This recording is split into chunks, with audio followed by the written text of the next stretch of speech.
لله الحمد لله وكفى والصلاة والسلام على من لا نبي بعده أما بعد فأعوذ بالله من الشيطان الرجيم بسم الله الرحمن الرحيم قد أفلح من زكاها وقد خاب من دساها آمنت بالله صدق الله العظيم اللهم صل على محمد وعلى آل محمد كما صليت على إبراهيم وعلى آل إبراهيم إنك حميد مجيد اللهم بارك على محمد وعلى آل محمد كما باركت على إبراهيم وعلى آل إبراهيم إنك حميد مجيد.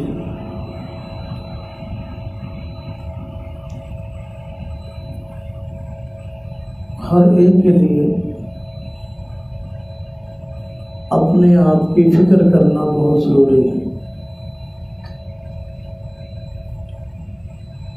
جب انسان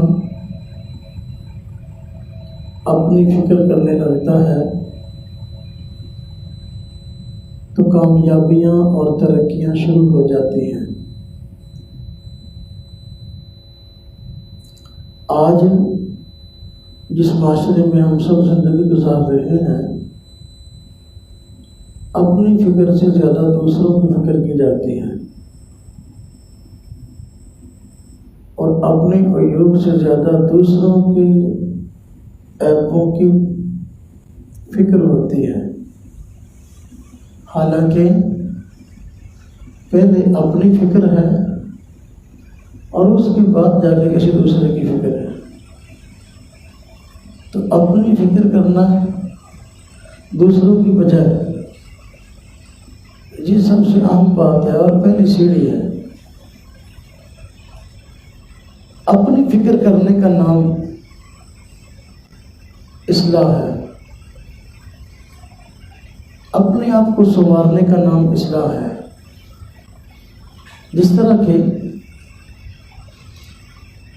ہمارے ہاں اپنے ظاہر کی فکر کی جاتی ہے اور اس کو سنوارا جاتا ہے، اسی طرح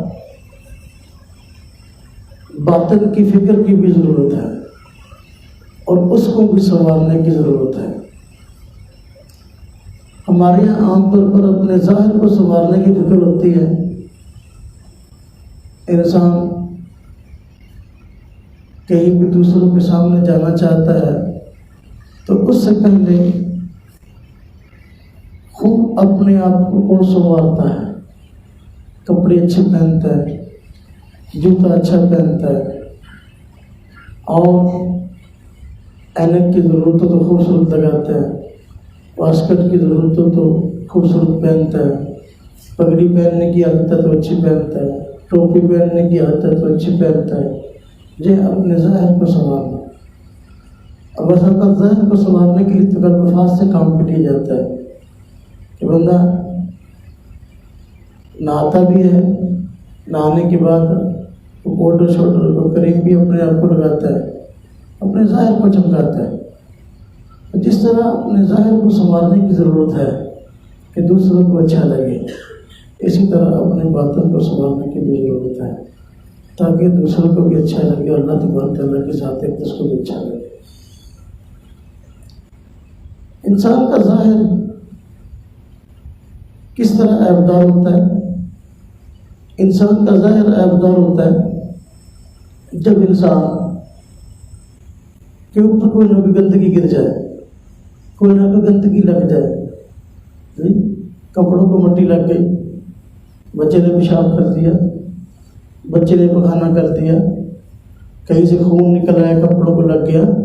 ہاں جی، تو یہ ساری کی ساری صورتیں ظاہر کے متلبس ہونے کی ہیں. تو بندہ سمجھتا بھی ہاں بھی ظاہر ٹھاٹ باٹ خراب ہو گئی ہے، کہتا ہے اس کو درست کیا جائے، اس کی فکر ہے. اسی طرح انسان کا باطن بھی خراب ہو جاتا ہے، اس کی بھی فکر کرنے کی ضرورت ہے. بلکہ ظاہر کی بجائے باطن کی زیادہ فکر کرنے کی ضرورت ہے. ہمارے عموماً ظاہر کی فکر پر زور دی جاتا ہے لیکن باطن کی فکر پر زور نہیں دیتا. بندہ اور باطن کو سنوارنے کی کوشش نہیں کرتا. بظاہر بندے نے اچھا سوٹ پہنا ہوا ہے، 10-15 ہزار روپے کا سوٹ پہنا ہوا ہے، اچھی باسکٹ پہنی ہوئی ہے، جوتا اچھا ہے، قیمتی سے قیمتی 50-50 ہزار تک کے لوگ جوتا پہنتے ہیں، لاکھ روپے کا جوتا پہنتے ہیں۔ جوتا کتنا ہی قیمتی کیوں نہ ہو، لیکن پاؤں کے نیچے پہنا جاتا ہے، اس کا آخر مقام یہی ہے۔ اس لیے میرے بھائیوں، ظاہر کی فکر کرنے کے ساتھ باطن کی فکر کرنے کی بھی ضرورت ہے۔ اگر بندے نے کپڑے تو بڑے اچھے پہنے ہیں، بڑے صاف ستھرے ہیں، اور استری شدہ کہیں بند نہیں ہے، اور نماز بھی پڑھنے آتا تو نماز کے اندر بھی خیال کرتا ہے اپنے کپڑوں کا بھی، نماز میں سجدے جاتے ہوئے، اٹھتے ہوئے، کاندھے میں بیٹھتے ہوئے میرے کپڑوں کو بند نہ پڑے، ظاہر کی فکر ہے، تو میرے بھائی باطن کی فکر کی بھی ضرورت ہے۔ باطن کو سنوارنے کا نام اصلاح باطن ہے، اور باطن کو سنوارنے کا نام جو ہے اصل اصلاح ہے۔ باطن کیسے خراب ہوتا ہے؟ باطن خراب ہوتا ہے انسان گناہوں کی زندگی میں چلا جائے، انسان کو گناہوں کی عادت پڑ جائے، انسان گناہ کر کر کے اپنے دل کو سیاہ کر لے، انسان اپنے اندر بغض، حسد، کینہ، حب جاہ، حب مال، یعنی اچھے سے اچھا عہدہ حاصل کرنے کی، بڑے سے بڑا عہدہ حاصل کرنے کی فکر ہے، اور زیادہ سے زیادہ مال حاصل کرنے کی فکر ہے۔ یہ باطن کی بیماریاں ہیں۔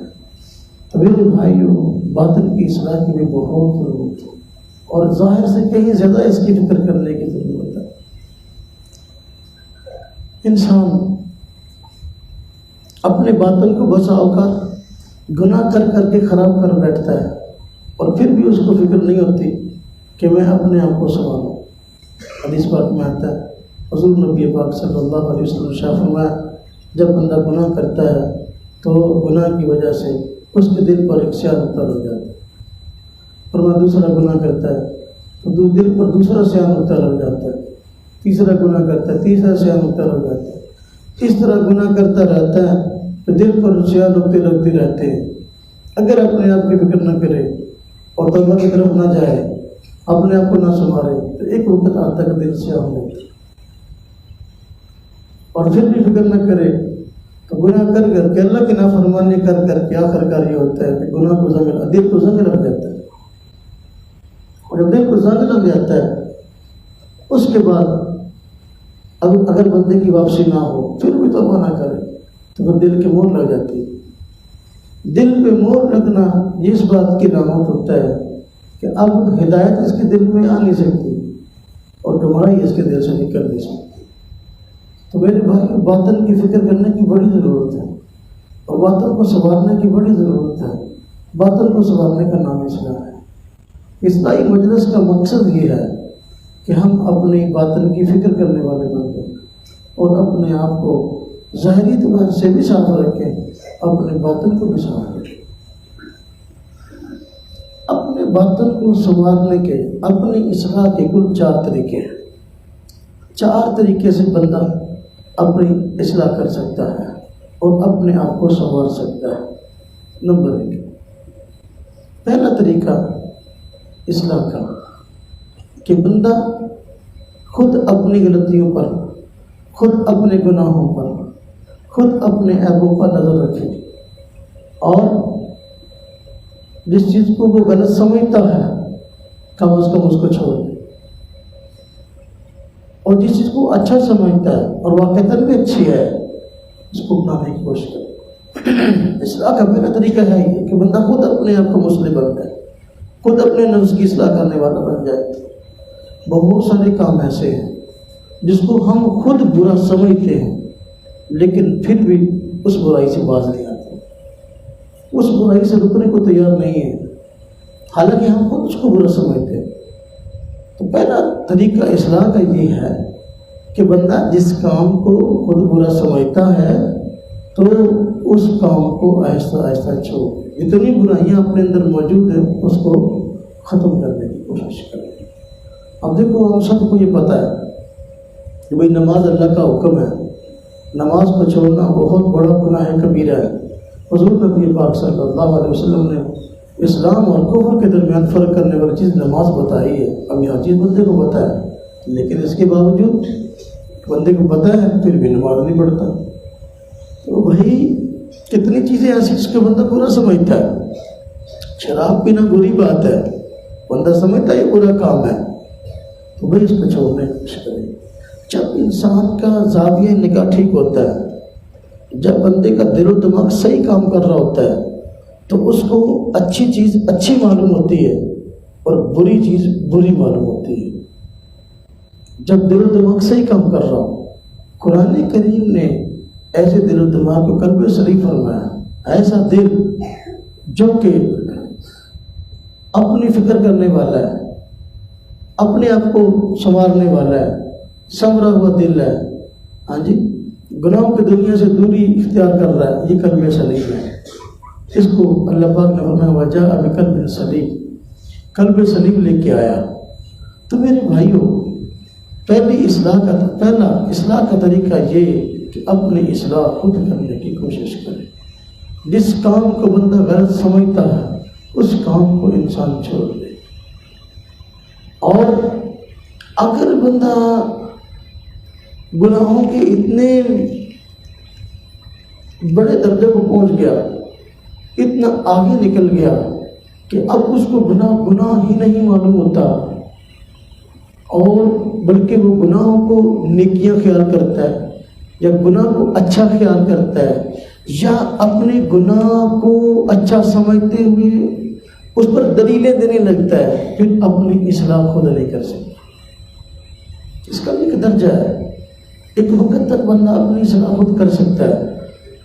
جب گناہوں کا سیلاب اتنا زیادہ بندے پر حاوی ہو گیا کہ اب اس کو گناہ نہیں معلوم ہوتا ہے، گناہ کرتا ہے اور گناہ کو اچھا سمجھتے اس کو دلیلیں بھی دیتا ہے، اب اپنی اصلاح خود نہیں کر سکتے. اب کوئی اور چاہیے اصلاح کے لیے. اب دیکھیں ہمارے معاشرے میں ایسا ہے، کتنے لوگ ایسے ہیں جو نماز نہیں پڑھتے اور نماز نہ پڑھنے کو گناہ نہیں سمجھتے. کتنے لوگ ہمارے معاشرے میں ایسے ہیں شراب پیتے ہیں تو شراب پینے کو برا نہیں سمجھتے. کتنے لوگ ایسے ہیں جو رشوت لیتے ہیں، رشوت دیتے ہیں اور اس کو برا خیال نہیں کرتے بلکہ اس پہ دلیلیں دیتے ہیں. اور کتنے لوگ ایسے ہیں جو سود کھاتے ہیں لیکن جو ہے سود خوری کو برا نہیں سمجھتے. کتنے لوگ ایسے ہیں جو بدکاری کرتے ہیں لیکن بدکاری کو برا نہیں سمجھتے. تو میرے بھائیو، ایسا بندہ جو اسٹیج پہ آ گیا یہ اپنی اصلاح کو نہیں کر سکتا. جب برے کاموں پر دلیلیں دینی شروع کر دی، جس بندے نے شراب کو موج مستی کا نام دیا، نام چینج کر کے، وہ توبہ نہیں کر سکتا، واپس نہیں آ سکتا. یہ بگڑے ہوئے نفس کی علامت ہے کہ بندہ گناہوں کو بسا اوقات اچھے عنوان کے ساتھ جائز قرار دینے کی کوشش کرتا ہے. جیسا کہ رشوت ہے. اب رشوت کو حدیث پاک میں ہے کہ رشوت جو ہے یہ لینا دینا لانتے ہو کام ہے، لیکن اس کو چائے پانی کا نام دے دیا.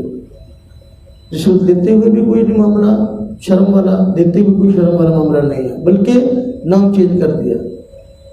بدکاری ہے، اس کو پیار کا نام دے دیا، میں فلانے سے پیار کرتا ہوں، میں فلانے سے پیار کرتا ہوں. اب یہ کیا ہے؟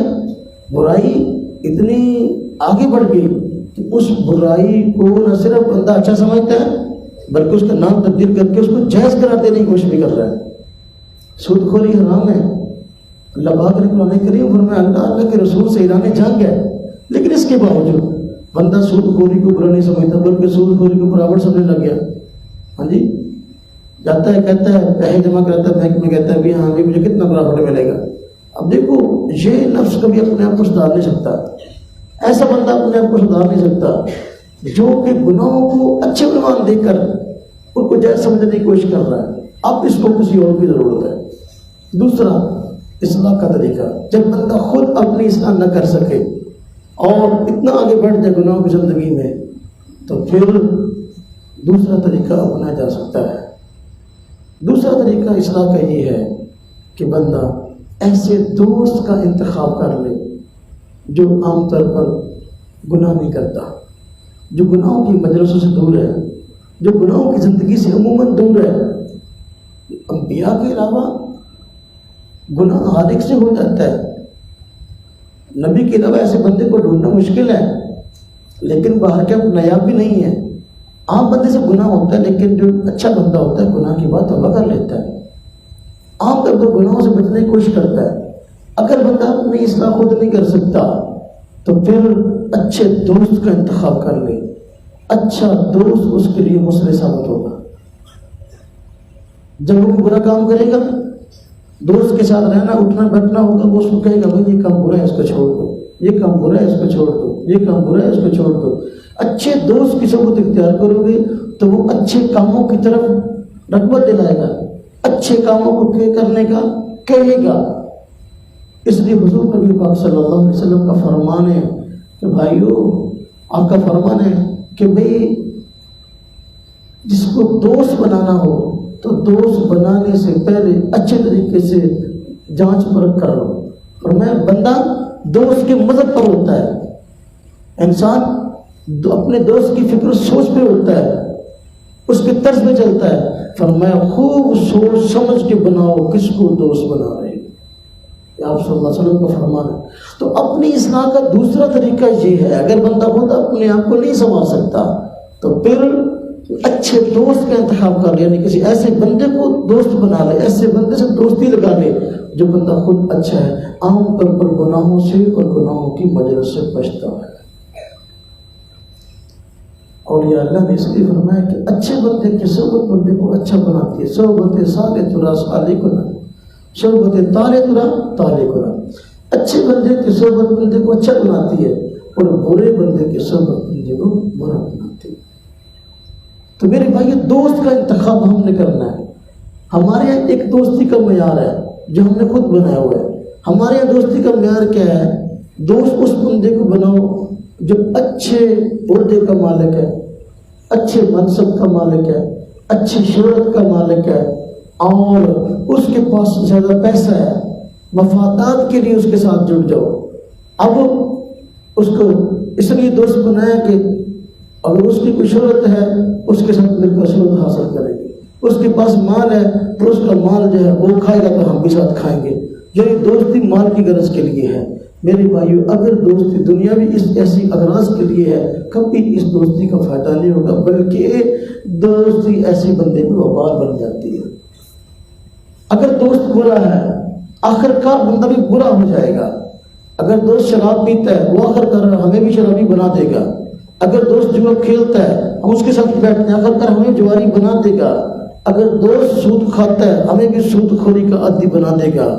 اس لیے دوست سے اپنی اصلاح کراؤ، دوست ایسا منتخب کرو جس کو آپ خود نیک سمجھتے ہو، آپ سمجھتے ہو کہ مجھ سے زیادہ نیک ہے، اس کی وجہ سے مجھے نیکی بنانے کی توفیق ہوگی، اس کو دوست بناؤ۔ تو اصلاح کا دوسرا طریقہ یہ ہے کہ بندہ ایسے دوست کا انتخاب کر لے جو عام طور پر گناہوں سے اور گناہوں کی مجلس سے دور ہے۔ میرے بھائیو، گناہ ہر بندے سے ہو جاتا ہے، بندے عام طور پر گناہوں سے پاک نہیں ہیں، لیکن گناہ پر اڑ جانا، اپنے گناہ کو اچھا سمجھنا، اپنے گناہ پہ اصرار کرنا اور اپنے گناہ پہ آگے دلیلیں قائم کرنا، یہ زیادہ خطرناک بات ہے۔ ہم انسان ہیں، ہم سے بھول ہو جاتی ہے، لیکن بھول کی وجہ سے گناہ ہو جانا، میں نے عرض کیا یہ عیب تو ہے، بری بات تو ہے، لیکن اتنی بری بات نہیں ہے کہ بندہ کہے بھی ہاں بھی انسان سے گناہ تو ہونا ہے۔ وہ فرشتہ ہے جس میں گناہ کی صلاحیت نہیں ہے، جس سے گناہ نہیں ہوتا، فرشتوں سے گناہ نہیں ہوتا۔ اللہ پاک فرمایا لا یعصون اللہ ما امرهم، یہ فرشتوں کی خاصیت ہے کہ وہ اللہ کے حکم کی نافرمانی نہیں کرتے، لیکن انسان کے اندر اللہ پاک نے دونوں طرح کی صلاحیت رکھی ہے، ماننے کی بھی نہ ماننے کی بھی۔ فرشتے کا کمال نہیں کہ وہ گناہ نہیں کرتا، کمال انسان کا ہے کہ اس کا جی چاہتا ہے گناہ کرنے کو پھر گناہ نہیں کرتا۔ اگر فرشتہ گناہ نہیں کرتا اس کا کیا کمال ہے؟ اس کی تو ذات، اس کی تو جو ہے نا وہ جنس اور اس کی جو ہے وہ شخصیت کا تقاضا ہے کہ وہ گناہ نہ کرے، لیکن ہمارے اندر، ہمارے جی کے اندر گناہوں کی خواہش پیدا ہوگی، اب اور گناہ کرنے کو جی چاہے گا، اور شیطان گناہوں کو اچھا بنا کے ہمارے سامنے پیش کرے گا۔ اب حوصلہ یہ، اب جرت یہ ہے، اب مردانگی یہ ہے کہ بندہ اپنے آپ کو پھر بھی گناہوں سے دور رکھنے کی کوشش کرے کہ جی چاہتا ہے پھر بھی گناہ نہ کرے۔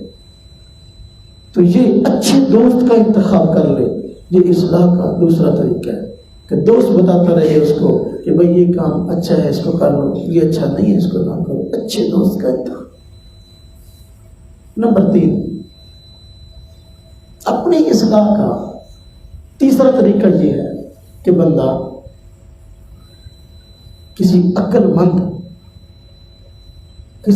مند دشمن کو اپنی اصلاح کے لیے چھوڑے. کسی عقل مند دشمن کو اپنی اصلاح کے لیے چھوڑے. عام طور پر جو دوست ہوتا ہے نا، جو خیر خواہ ہوتا ہے، اس کو عیب بھی اچھے معلوم ہوتے ہیں. وہ عام طور پر سب کا دوست کے عیب پر پردہ ڈالتا ہے کہ بھئی کوئی نہیں خیر ہے، اس نے کر لیا پھر کیا ہے، یہ گناہ کر لیا پھر کیا ہے، یہ گناہ کر لیا پھر کیا ہے. لیکن یہ دشمن ہوتا ہے. دشمن ایک چھوٹی سے چھوٹی کمزوری کو بھی بیان کرنے کا عادی ہوتا ہے. یہ ایسا ہے، یہ ایسا ہے، یہ ایسا، اس میں یہ عیب ہے، اس میں یہ عیب ہے. اس درجے میں دشمنی بھی نعمت ہے. اگر بندے کو ایسا دشمن نصیب ہو جائے جو اس کے گناہوں کی نشاندہی اس کو کرتا رہے کہ اس میں یہ عیب ہے، اس میں یہ عیب ہے، اس میں یہ عیب ہے، اس درجے میں دشمن بھی نعمت ہے. تو دشمن جن باتوں کو ہدف بنا کر تنقید کرے تو بندہ ان باتوں کی اصلاح کی کوشش کرتا ہے. بس اوقات بندے کو پتہ نہیں چلتا کہ یہ گناہ ہے اور یہ غلط کام ہے، یہ نہیں کرنے کا. لیکن دشمن جو ہے وہ ہر وقت اس کا کام ہی ہوتا ہے کہ عیب ڈھونڈنا ہے. لہذا دشمن کے ذریعے بھی اپنے عیبوں پر مطلع بندہ ہو سکتا ہے.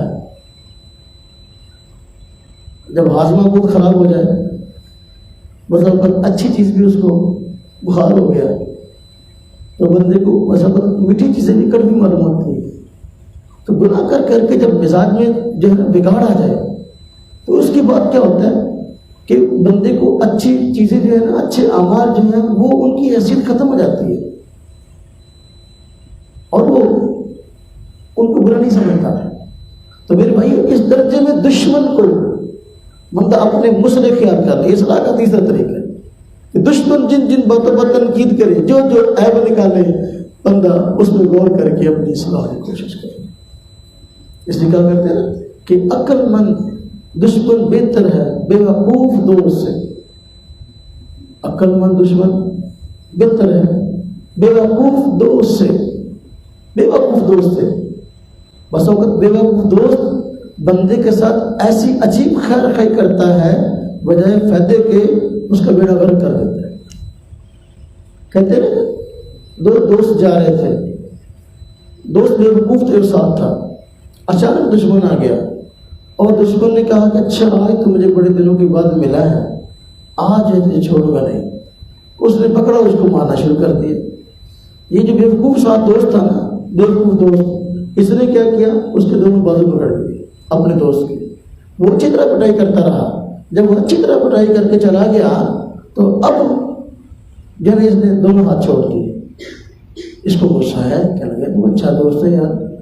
وہ آیا اور میری پٹائی کرنے لگا، تو نے الٹا جو ہے میرے دونوں وہ ہاتھ پکڑ لیے اور مجھے پٹواتا رہا.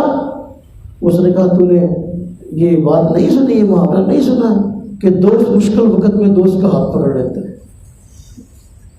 اس کو محاورہ بھی سمجھ میں نہ آیا، تو بیوقوف تھا نا.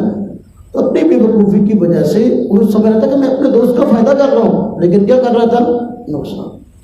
تو اس لیے کیا کرتے ہیں، بے وقوف دوست سے عقل مند دشمن بہتر ہے. تو بس اوقات بندہ دشمن کے ذریعے سے بھی اپنی اصلاح کرتا ہے. بس اوقات ہم سمجھتے ہیں بھیا دشمن، یہ تو دشمن کا ہونا جو ہے نا وہ مصیبت ہے. ایک درجے میں دشمن کا ہونا بھی نعمت ہے. اس طرح دوست کا ہونا بھی نعمت ہے، ایک درجے میں دشمن کا ہونا بھی نعمت ہے. وہ بندہ زمانے کے اندر ایک قابل قدر شمار ہوتا ہے جس کے دشمن بھی ہو، جس کے دوست بھی ہو. کہتے ہیں نا، ایک ماں بیٹھی رو رہی تھی، بچہ فوت ہو گیا، لڑکا فوت ہو گیا. قریب سے ایک بندہ گزرا، اس نے پوچھا اماں جی کیا بات ہے، کیوں رو رہی ہے؟ کہتی میرا بیٹا فوت ہو گیا. تو اس نے کہا پریشان ہونے کی کیا ضرورت ہے، بیٹا تو چلا گیا، لیکن اس بیٹے کا کوئی دوست تو ہوگا جس کے ساتھ وہ اٹھتا بیٹھتا ہوگا. لہذا آپ اس کو اپنا بیٹا سمجھ کر جو ہے نا اپنی آنکھیں ٹھنڈی کر لیے کیجیے اور اپنے غم اور پریشانی کو کم کر لیجئے. تو کہنے لگی اس کا تو کوئی دوست ہی نہیں تھا.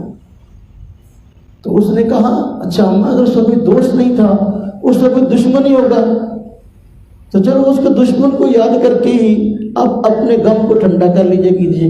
کہتی جی اس کا کوئی دشمن بھی نہیں تھا. تو اس گزرنے والے نے کہا اماں جی ایسے بندے پر رونے کی ضرورت نہیں جس کا کوئی دوست بھی نہیں, جس کا کوئی دشمن بھی نہیں. تو ایک درجے میں دوستی بھی نعمت ہے اور ایک درجے میں دشمنی بھی نعمت ہے. دوست کی عادت, جو بیوقوف دوست ہوتا ہے اس کی عادت ہوتی ہے کہ اپنے دوست کے عیبوں پر پردہ ڈالو اور اس کی اصلاح کی فکر نہ کرو. دوستی کی بڑی قسمیں ہیں, دوستی کی بڑی قسمیں. ماں بھی ہوتی ہے, ماں اپنی اولاد کے دوست بھی ہوتی ہے. ماں کے بچے کے سنورنے کے بگڑنے میں بسوں کا تو ماں کا بڑا کردار ہوتا ہے. اب بچہ بچپن میں چوریاں کرتا ہے, چوری کر کے گھر میں آتا ہے تو ماں اس کی صفائی دیتی ہے اور ماں اس کے آگوں پر پردہ ڈالتی ہے. میرا بیٹا تو ایسا ہے ہی نہیں. اب وہ محلے میں گلی میں لوگوں کی چھوٹی چھوٹی چیزیں چرانی شروع کی بچپن کے اندر. اس نے اسکول میں جاتا تھا, اسکول میں کسی کی پینسل چرا لی, کسی کا شارپنر چرا لی, کسی کی کاپی چرا لی. اب جب کوئی آیا شکایت لگانے کے لیے تو امی نے کہا میرا بیٹا تو ایسا ہے ہی نہیں. حالانکہ ماں کو پتہ تھا کہ یہ چوریاں کرتا ہے اور گھر میں چیزیں لے کے آتا ہے, لیکن پردہ ڈال دیا. جب پردہ ڈال دیا تو اب یہی بچہ بڑا ہو کر بڑا ڈاکو بن جائے گا, بڑا چور بن جائے گا. جو بس دوستی والے خیر رشتے ایسے ہوتے ہیں جو عیبوں پر پردہ ڈالتے ہیں. یہ بڑے نقصان دہ بات ہے. پردہ ڈالنے کی بجائے اس کو سمجھانے کی ضرورت ہے, اس کی اصلاح کی ضرورت ہے تاکہ وہ اس غلط کام کو چھوڑ دے.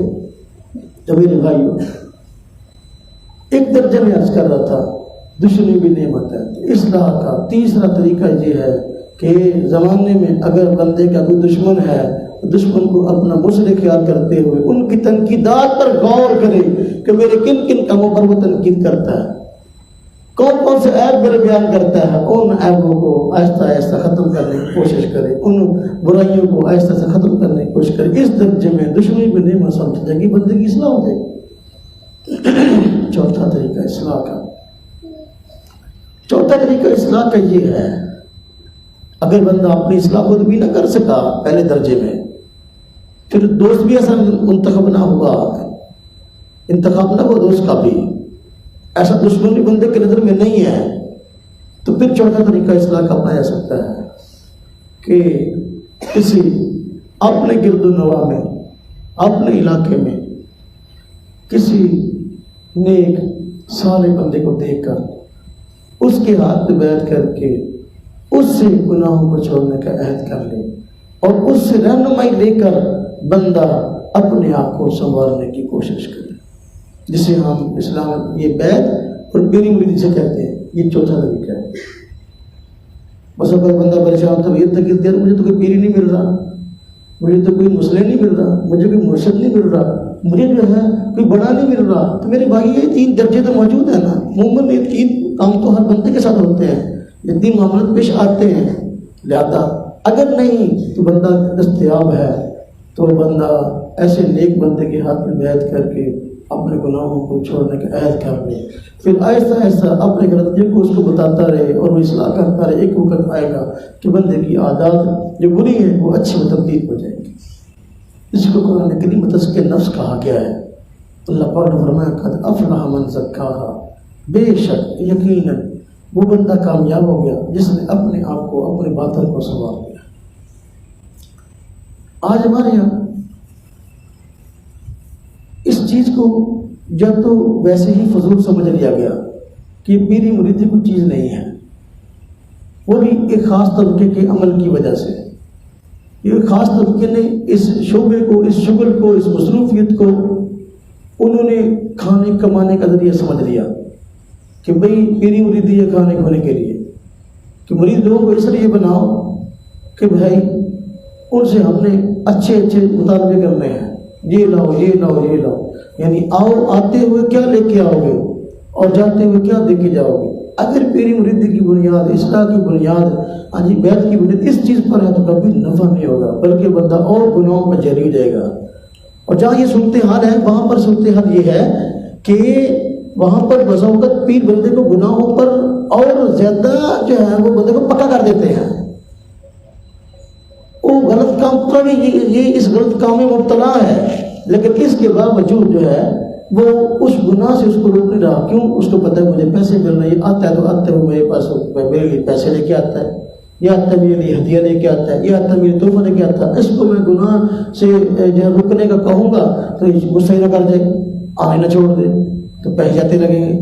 یعنی پیر کی نظر بسا اوقات مریدوں کی جیب پر ہوتی ہے، وہاں پر عموماً نفع نہیں ہوتا۔ جو لوگ کہتے ہیں میری مریدی میں نفع نہیں ہے، اصل میں انہوں نے ایسے لوگوں کو دیکھا، اس وجہ سے ہی بات کر رہے ہیں۔ وگرنہ اگر اللہ والا بندے دستیاب ہو کہ دنیا سے جو ہے وہ استغنا رکھے ہوئے ہے، ایسے بندے کی صحبت، ایسے بندے کے ساتھ جڑنا واقعی بندے کی اصلاح کے لیے ایک بہت بڑا ذریعہ ثابت ہوتا ہے۔ پھر اس میں بھی بس اوقات کوتاہی ہوتی ہے۔ ہمارے یہاں بہت سارے لوگ تو اس میں نے عرض کیا کہ اس وجہ سے اس کام کے قریب نہیں جاتے، کہتے کہ یہ کھاؤ پیو کا معاملہ ہے لہذا قریب نہ جاؤ۔ اور بہت سارے لوگ اس شعبے کے اس لیے قریب نہیں جاتے، یہ کام اس لیے نہیں کرتے، بیعت اس لیے نہیں کرتے، وہ کہتے ہیں کہ جو ہے وہ اپنا نفس نے بہانے بنا رکھے ہیں، ایسا ہے اور ایسا ہے اور ایسا ہے، طرح طرح کے بہانے۔ کچھ لوگ ایسے ہیں وہ بیعت کر لیتے ہیں، وہ غلط لوگوں کے ہاتھ چڑھ جاتے ہیں۔ اب وہ لوگ ان کو کہتے ہیں بس ہمیں اتنا نذرانہ دیتے رہو، تم جو چاہے کرتے رہو، بخشے بخشائے۔ دوسرے لوگوں کے مطرف ہونے کے ذریعے بن جاتے ہیں۔ اور جو لوگ باقی اپنی اصلاح چاہتے ہیں بس اوقات کسی ایسے اللہ والے کے ہاتھ پہ بیعت کرتے ہیں کہ وہ بہت بڑا بزرگ ہوتا ہے اور بہت بڑی شخصیت ہوتی ہے، زندگی میں اس سے ایک مرتبہ ملاقات نہیں ہو پاتی۔ ایسے بندے سے بیعت کرتے ہیں۔ ایسے بندے سے بیعت کرنے کا عموماً اصلاح کے درجے میں فائدہ نہیں ہوتا کہ جس زندگی میں آپ کی ملاقاتیں نہیں ہو سکتی۔ ہاں اس کو بیعت تبرک تو کہہ سکتے ہیں، برکت کے لیے بیعت ہے، حرام نہیں، نجائز نہیں، اچھی چیز ہے، لیکن اصلاح کے مقاصد ہیں وہ بہت بڑے بزرگ، ایسا بزرگ جس پہ آپ اپنا فون پہ بات کر سکتے، جس سے نہ جس سے آپ ملاقات کر سکتے ہیں، نہ آپ اسے خط و کتابت کر سکتے ہیں، نہ اس سے اپنی جو ہے نا وہ بات بتا کے کوئی اصلاح لے سکتے ہیں، وہ آپ کو اس تک اس اعتبار سے پہنچ ہے ہی نہیں۔ تو ایسے جو ہے نا وہ شخصیت کے ہاتھ پر بیعت کرنے کے وہ فوائد حاصل نہیں ہوتے جو واقعی بیعت سے مقصد ہے۔ برکت کے لیے تو بیعت ہوگی کہ بڑی شخصیت بیعت کر لی، توبہ کلمات میں کہہ لیے، لیکن یہ کہ وہ فوائد جو کہ اصلاح کا اصل وہ حاصل نہیں ہوتے۔ اصلاح کے لیے بیعت بندہ کس سے کر سکے، کس سے کرے؟ جس سے رابطہ بالکل آسان ہو، جس سے بندہ بات کرنے کو اگر چاہے تو بات کر سکے، خط و کتابت کرنا چاہے تو کر سکے، فون پہ رابطہ کرنا چاہے تو کر سکے، جس سے ملاقات کرنا چاہے تو کر سکے۔ تو اس شخصیت سے بیعت کے فوائد اصلاح برائے اصلاح فائدہ زیادہ ہوتا ہے۔ اس سے بیعت کا فائدہ، جس سے پتہ کہ اس سے رابطہ میرا آسان ہے، مقصد تو اصلاح ہے، جس سے ملاقاتیں نہیں ہو سکتی، اصلاح کیسے ہوگی؟ تو برکت کے لیے بیعت بڑے شیوخ سے ممکن ہے اور جائز ہے اور مستحب ہے اور یہ اچھی ہے، اس میں کوئی دوسری رائے نہیں ہے، لیکن یہ کہ اصلاح کے لیے ایسے شخصیت سے رابطہ ہونا چاہیے جو قریب ہے، اس کے ہاتھ میں بیعت کا نفع زیادہ ہوتا ہے۔ اور پھر میں نے کیا کہ یہ بیعت فیشن بن گئی۔ بعض لوگ کہتے ہیں بڑے پیر صاحب کے بیعت ہیں، فلاں بڑے پیر صاحب ہیں، بڑے شیخ ہیں، ان سے میں بیعت ہوں تاکہ لوگ کے واجب ہے، بڑے بہت بڑے پیر کا مرید ہے، لیکن زندگی میں ایک مرتبہ سے ملاقات نہیں ہوئی، فائدہ کیا ہوگا؟ ایسا نہیں، بلکہ اصل مقصد اصلاح ہے، جس سے اصلاح ہو سکتی ہے تو اس سے اس سے فائدہ ہوگا، پھر انشاءاللہ اس کے نتائج بھی اچھے ہوں۔ تو میرے بھائیو، اگر انسان کسی اور طریقے سے اپنی اصلاح نہیں کر سکتا تو کسی اللہ والے کے ہاتھ سے بیعت کرے، اور بیعت کا مطلب عہد ہوتا ہے گناہوں کو چھوڑنے کا، کہ بھئی میں گناہوں کو چھوڑنے کا عہد کرتا ہوں، اندر اپنی زندگی کو سنوارا انشاءاللہ تعالیٰ. جب اس کے بیعت کر لے تو پھر اس سے اپنی اصلاح کروانے کی کوشش کرے، پھر اپنے عیوب اس کو بتائے، پھر اپنے برے معاملات اس کے سامنے شیئر کرے تاکہ وہ پھر اس کے طرف اچھا مشورہ دے تاکہ ان گناہوں سے، ان برائیوں سے جان چھوڑے. تو 4 طریقے ہوئے اپنی اصلاح کے. نمبر 1، بندہ خود جن کاموں کو غلط سمجھتا ہے ان سے بچنے کی کوشش کرے، جن کاموں کو اچھا سمجھتا ہے ان کو اپنانے کی کوشش کرے. اصلاح کا پہلا طریقہ اپنی اصلاح آپ کرے. دوسرا طریقہ اچھے نیک دوست کا انتخاب کر لیں. وہ دوست جس طرح کے اچھے اعمال کر رہا ہے اس کی طرف دیکھ کے اچھے اعمال کرے. اگر وہ غلط کام بندہ کر لیتا ہے اس پہ متنبع کرتا ہے تو متنبع ہو جائے، اس کام کو چھوڑ دے. اچھے دوست کا انتخاب. نمبر 3، کہ بندہ کسی ایسے دشمن کو اپنی اصلاح کے لیے منتخب کر لے جو ہر وقت اس کے عیبوں پر کڑی نظر رکھے ہوئے اور بات پہ جو ہے نا وہ عیب بتانے کا عادی ہے. اصلاح کے درجے میں بندہ اس کو اپنا مجھ سے چن لے، بھائی یہ جو میرے عیب نکالے گا میں نے اس پہ غور کر کے اپنی اصلاح کی کوشش کی. نمبر 4، کہ اگر ایسا بھی نہ ہو سکے تو پھر اپنے علاقے میں، اپنے محلے میں، اپنے شہر میں، اپنے وطن میں جہاں کوئی ایسی شخصیت دستیاب ہو کہ جس سے بندہ اپنی اصلاح کروا سکتا ہے اور رابطہ اس سے ممکن ہے تو بندہ اس کے ہاتھ پہ بیعت کر کے اپنی اصلاح کی کوشش کرے. انشاءاللہ تعالیٰ جب بندہ اپنی اصلاح کا ارادہ کر لے گا اور اس کے لیے کوشش شروع کر دے گا انشاءاللہ تعالیٰ کا وقت آئے گا تو واقعی مقصد حاصل ہو جائے. اللہ تبارک و تعالیٰ ہم سب کی جو ہے وہ اصلاح فرمائے اور ہمیں زیادہ سے زیادہ اپنی فکر کرنے کی توفیق عطا فرمائے. وآخر دعوانا الحمدللہ رب العالمین.